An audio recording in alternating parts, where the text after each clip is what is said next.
This is the story of how social media and false reporting made something out of nothing and almost had us all fooled. Let's talk about the 2024 Super Bowl halftime show. The event creating audience paranoia from nothing. On Sunday, February 11, 2024, the Super Bowl halftime show kicked off with Alicia Keys headlining the musical performance beside the usher. In 2004, they released a song named My Boo, and they performed it for the 2024 Super Bowl halftime show. As an ode to the music video of the original 2004 song, they sang parts of it wrapped in each other's arms, and Usher hugged Alicia Keys from behind as they slow danced to the song. Alicia Keys closed her eyes and continued to sing, seeming fairly comfortable with the situation. That sounds all right, right? Wrong. Some people, very few people, online believed that Alicia was unaware that he would do this and that she was uncomfortable with him deciding to make such an intimate move on stage. Some people speculate that she closed her eyes because she was super uncomfortable but didn't want to sabotage the show over the situation, so she played along. Usher and Alicia Keys have been friends for over 20 years. To our knowledge, they have never dated or been involved romantically.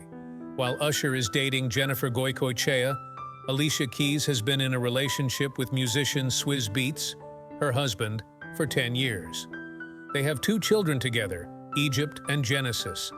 People feel that because Alicia is married, she should be uncomfortable with being touched in that way, even though they are friends. Shouldn't it be inappropriate for him to touch her like that, given that she's a married woman? This is the premise of a fabricated online drama that the media base their content on. The rumor originated on Twitter, where critical thinking goes to die. It was quickly picked up by online news media who decided to analyze whether or not Alicia and her husband should have been uncomfortable with how handsy Usher was during the performance. The rumor was dispelled almost immediately.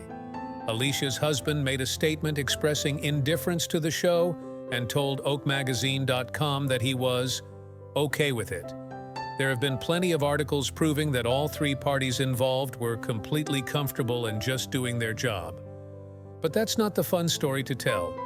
Do you know what sounds better than, actually it was not a big deal? Saying that it was a big deal and that Alicia is a victim and her husband is angry and uncomfortable and they just can't say anything, but we know the real truth. That's the story that the media went with. Despite insurmountable evidence of the opposite, they still went with the false narrative because it sounded more fun. Let's set a timeline.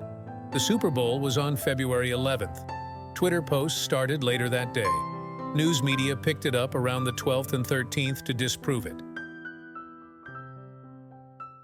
Click the subscribe button and notification bell to keep up with real Black Hollywood stories and the truth behind the stars we love.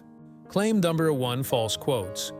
The first claim made is that Alicia Keys made some form of public statement about the situation, saying, "I ain't one to stir the pot, but you all need to hear me out." Hold up, folks. There's more to this story than meets the eye. If you think you know what went down, think again. Immediately, your spidey senses should be tingling and red flags waving. Does that sound like Alicia Keys to you? Alicia does not talk like that. In fact, no one talks like that. The sentences feel unrelated and disconnected. There is no evidence that Alicia ever spoke about the situation or addressed it in any way. These statements were completely fabricated by false news outlets to make it seem as though the story goes on further than just a few obscure tweets. While her husband made a statement about how indifferent he was to the situation, Alicia herself and Usher have said nothing about it. There was no follow-up on the situation because nothing significant happened, and so there was nothing to clear up. Claim number 2. Alicia's husband made a video explaining that people were making a big deal out of nothing, and that he didn't really care at all. The entire performance was choreographed, and Alicia didn't feel violated at all. However, people suddenly implied that it's suspicious that he only posts pictures of his wife on his Instagram, but not any pictures of Usher. Why would this grown man be posting about Usher on his Instagram? It's not suspicious at all that he only posts about his wife. It's a pretty common trend on his page and shouldn't raise any suspicion at all. Claim number 3. People believe the hug was not on purpose, and in fact, came as a surprise to Alicia herself. It's okay to assume this because we like to believe that the stars who create the shows we enjoy are as spontaneous and as human as we are when they are on stage. They have to have smooth movements that look natural to keep us engaged and entertained. However, this assumption is incorrect. Large shows like this are highly rehearsed and coordinated beforehand and leave little room for spontaneity from the artist. It's not likely that this wasn't an entirely rehearsed dance move that people became personally defensive about because they assume artists just get on stage and start vibing. Y'all see the problem? She said nothing, and nothing happened. The situation was fine from start to finish, and most audience members were smart enough to see right through the nonsense. Which leads me to my next question. There are two very popular and influential celebrities in this stories, whose work and income in many ways depend on their public perception. When people lie about a celebrity or make claims that affect their reputation, and therefore their income negatively, it's either called defamation or slander. For something to qualify as defamation, it must have all four of these elements: false statement, publication, harm, and fault. Someone must make a false statement, share it with at least one other person, and that statement has to cause some form of harm to the subject in a way that shows obvious and gross negligence, which gave them fault. Slander is when defamation of spoken word, and libel is when it occurs in written media. In the coverage of this story, we say articles that sensationalized the story and kept out truths to draw a certain narrative. We've also seen fabricated quotes that videos claimed were directly from Alicia Keys and sneaky claims that frame Usher as a predator in the situation. Alicia did not make a public statement, and any sources that claim that she did and fabricate quotes from her are in fact engaging in defamation. The same goes with spreading the idea that Usher did not rehearse the move with his co-star and just jumped her on stage. Jail, jail, jail. If either of the stars involved decided they wanted to, these media outlets would successfully be sued for defamation. But because it's a petty story with no legs, they'll probably get off scot-free for now. Most people are getting pretty smart on the internet. The difference is that now people aren't afraid to go down into the comments and call out BS when they see it. The comments on the situation include "She never said that the hug disgusted her," misleading, purposely, and comments saying, "Their appearance together was choreography," pure and simple.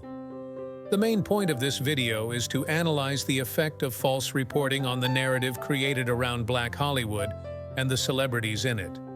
Cat Williams has been somewhat of a public pioneer for change in the way that we discuss truths about Black Hollywood. And on this channel, I want to show you Black Hollywood as it is and dispel your lies about your favorite Black Hollywood celebrities in our spaces.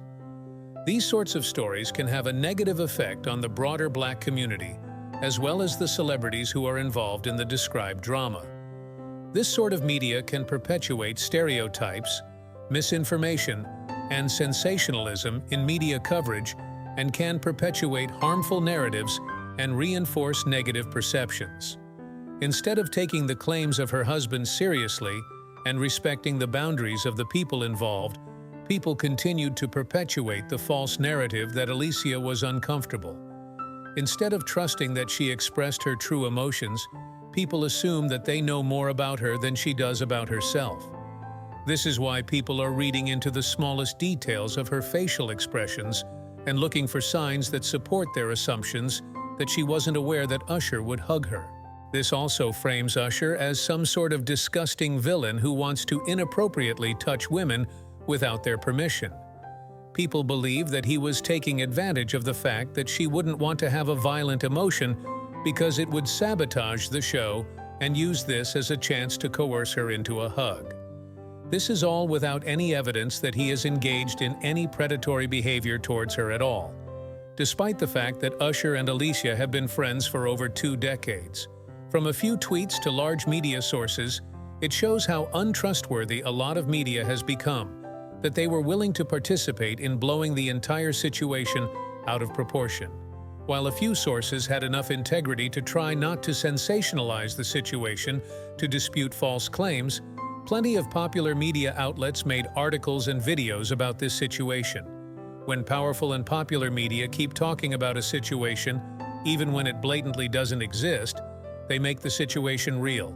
People don't exactly trust the outlet, but they're led to believe that the issue was somehow significant because of the authority of the outlets covering it. Just like you, most people see an article and think, but why would so many people make up a situation? And that's where they get us. I'm not trying to make the point that lying about black celebrities produces a specific harm that is different from lying about other celebrities, as this is not true at all. They will lie about literally anyone if they can.